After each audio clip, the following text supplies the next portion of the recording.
Waraanni Impaayera Itoophiyaa lixa Wallaggaa beekiirratin balfama bilchiginnaa ganuun waraan bilisummaa Oromoo tarkinnatan jaaliiraan gameessaa dabalata qabu. Sirni goolessaan Impaayera Itoophiyaa ilmaan Oromoo dirqamaa fi maallaqaan goyyomsee gara dirree leenjiitti ergee leenjisee qawwee hidhannoon akka sirnicha tiksaniif bobbaasus waraanichi sirnicha tiksuu didee hidhannoo guutuu waraana bilisummaa Oromootti dabalamaa jira. Haaluma kanaan guyyaa kaleessaa adoolessa 12/2024 lixa Wallaggaa aanaa Begii Ganda Laaloo irraa waraanni sirnichaa lama ba'uun waraana bilisummaa Oromoo harka kennataniiru. Waraanni mooraa Abiy Ahmed gananii ba'an kunneen hidhannoo guutuun qawwee akaamaa lamaa fi boombii lama mooricha keessaa fuudhanii ba'uun mooraa qabsoo bilisummaa Oromoof galii taasisanii jiru. Xumura irratti simannaa waraanni bilisummaa Oromoo godheefitti gammaduun kanneen meeshaa diinaa baattanii lammii keessan akka ajjeestaniif dirqamni isinitti kennamee jiru gara waraana bilisummaa Oromoo dhuftanii qabsoo saba keessanitti akka makamtan jechuun dhaamsa dabarsaniiruuf. Godina Horroo Guduruu Wallaggaa haala Jimmaraalee caasaan bilchiginnaa dargaggoo tokko ajjeesuun namoota hedduu hidhan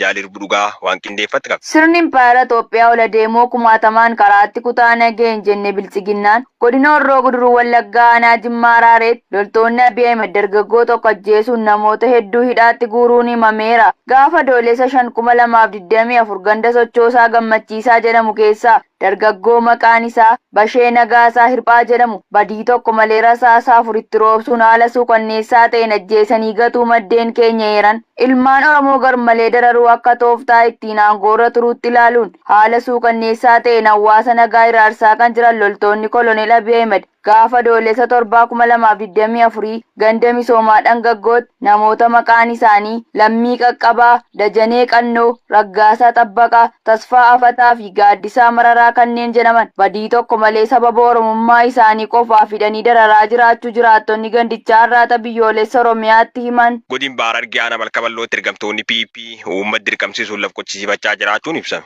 Jaala Caaluu Roobaa akka ta'anutti isiniif dhiyeessa. Caasaa fi ergamtoonni sirnichaa addatti uummata Oromoo dararuuf godinaalee Oromiyaa adda addaa irratti ajaja koloneel Abiy Ahmediin bobbaafaman darara hamaa uummata Oromoo irratti raawwachaa jiraachuun kan beekamu yommuu ta'u, godina Baarar Giyaana Malkabalootti lukkeeleen bilchiginnaa kun jiraattota dirqamsiisuun lafa isaanii qochisiifachaa jiraachuun himameera. Aanaa Malkabaloo Araddaa fi Qabsoo jedhamutti caasaan murna maafiyaa PP qotee bultoota gandichaa humnaan dirqisiisanii lafa isaanii qochisiifachaa kan jiranii fi qabiyyee lafaa duraan qaban irratti dabaluun bosona ciranii itti dabalchiifachaa jiraachuu jiraattonni gandichaa himan. Adda dureen uummata aanaa sanaa garmalee daraa kan jiru nama maqaan isaa Ibsaa Jamaal Adam jedhamu ta'uu kan himan jiraattonni nama maqaan isaa Jamaal Maamad jedhamu jalaa muka waddeessaa inni ooyiruu keessaa qabu jigsuun dhuunfaa isaaf uummata itti bobbaasee soofsifachaa jira. Aga ammaatti saanqaa 40 ol mukicha irraa baafachuu isaa namoonni itti dhiyeenyaan beekan arraata biyyoolessa Oromiyaatti himaniiru. Godilli Shagaraara Baakkooti beetti ergamtoonni PP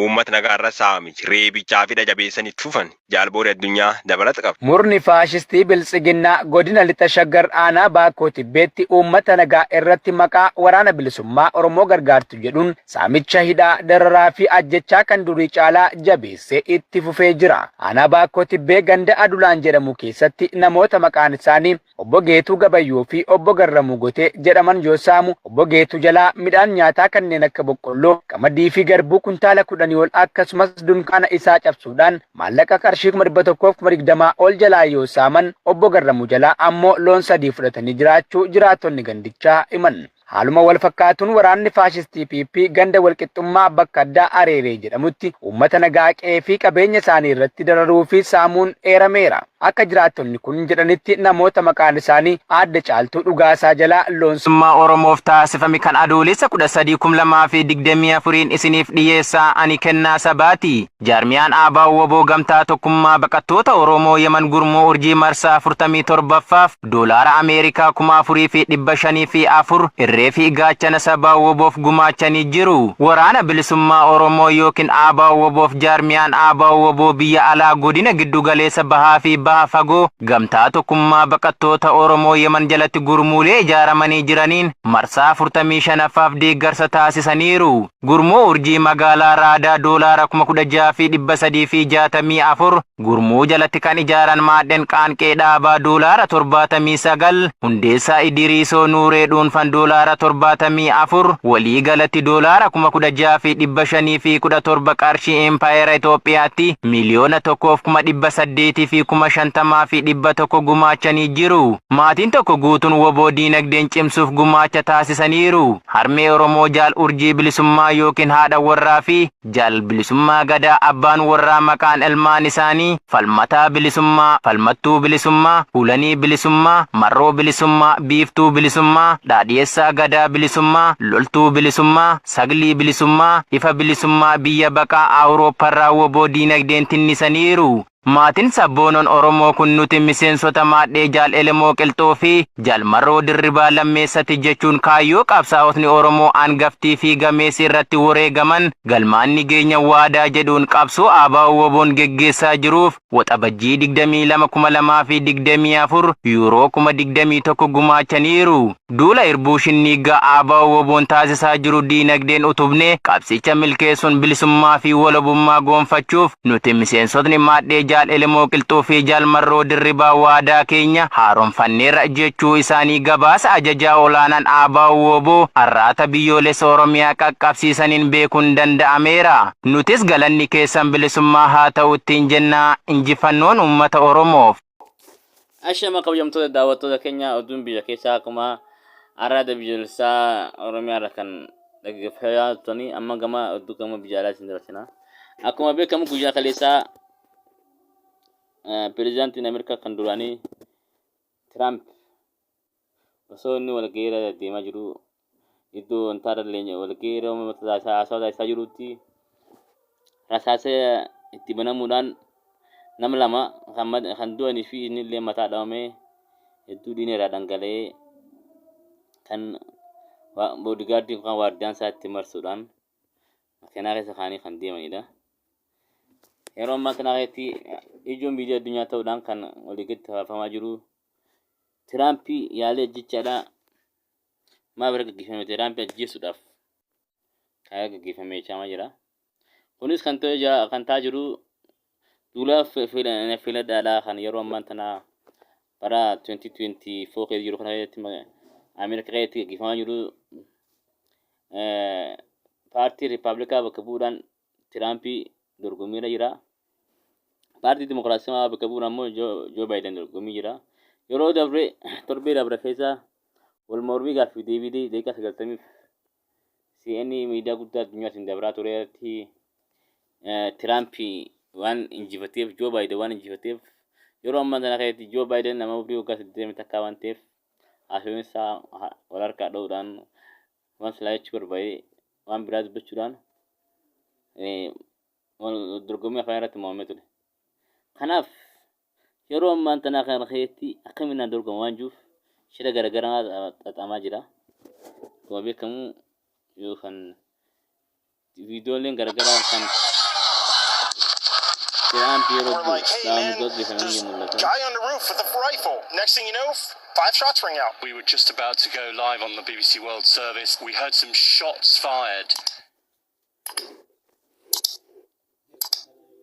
Everyone was very. Akkuma beekamu viidiyoo yeroo sanatti yerootti Tiraampii rasaasaan mataa keessa dhahamee diinarraa kan mul'isu waraabamee jira. Kanaaf yeroo ammaa kana keessatti addunyaan duula hamaa keessatti aangoo anaa qabataa kan anaa qabata kan jirutti wal lolaa wal ajjeesaa jirti. Kanatti aansuudhaan pirezidaantiin biyyoota garaagaraa akkuma beekamu guyyaa irraan tanaa biyya ministeera biyya Ahmed kan Itoophiyaalleen gadda guddaatu na dhagama. Yaani jechaadha pirezidaantii Tiraampii irratti gaggeeffamu isaa yeejuudhaan gaggeessaa jira. Dabalataan akkuma beekamu guyyaa lama dura Itoophiyaa waraana Somaalilaandii waraanni Hargeysaa waan Somaalilaandii biyya aarii taate kan amma yeroo ammaa kana gaggeeffamaa jirtu. Leenjiidhaaf karaa Itoophiyaadhaa kan seenaa jiran gaarii hedduun kan agarsiisu ganama 15 jedhama kun 10 jedhamaan beekamu leenjisaa jirti. Kunillee yaaduu guddaa akka lolli ta'uuf waraana Somaaliyaa fi Itoophiyaa gidduutti uumaa jiru isaan gaafaati. Inni dabalataa akkuma beekamu mormii magaalaa Keeniyaa keessatti guyyaa lamaan sadeen sababa biilii gibirri kabajabalamu jechuudhaan keessatti walqabachuudhaan paarlaamaa sagalee kanneen kan raggaasitollee uummatichi mormuudhaan Ruutoon pirezidaantiin biyyattiidhaa akka dhaabbatu taasifamee ture. Anatti aansuudhaan Ruutoon maaliif gibira dabaluu waan barbaadeef liqii guddaan biyya keenya irraa waan jiruuf kun akka hafuufiin godhaa jee ture uummanni waan ni ga'e hin fudhanne. Kanaaf amma kanarratti kan ka'e guyyaa sana uummanni hiriira guddaan beefamee ture. Hiriira sanatti namoota hedduu du'ee ture. Akkuma beekamu karaan odeeffannoo BBC News afaan Oromoo irraa harkaa kanatti iddoowwan gartee nama afaananii ittiin ajjeefaman kan daawwatamaa guyyaa kaleeleen gaddaa qaama namaa cicciranii chaafu ka'e darbamee argamee jira. Kunis yaaddoo guddaa uumee jira. Inni dabalataa kaabineewwan isaa hundaa'u isinii waan kanadhaan dhalee isintu waan kana hojjetee jechuudhaan Ruutoon hojiirraa kaabinee 20 guutuu ari'ee jira. Kanaaf